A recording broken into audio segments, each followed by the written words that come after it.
हमें जब कभी किसी चैलेंजिंग या मुश्किल सूरत हाल या वाक़या का सामना करना पड़ता है और अगर हमारा ज़हन जो है वो पेसिमिस्टिक है या यासियत पसंद है, तो हम उस सूरत हाल को ये मतलब दे सकते हैं कि ये हमेशा या परमानेंट रहने वाली है और इसमें सारा कसूर मेरा है और ये मेरी सारी ज़िंदगी को मुतासर कर रही है।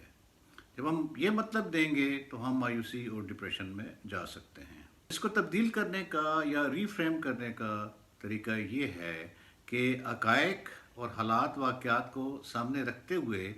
हम ये मतलब दें कि ये सूरत हाल आर्ज़ी है, बेहतर हो जाएगी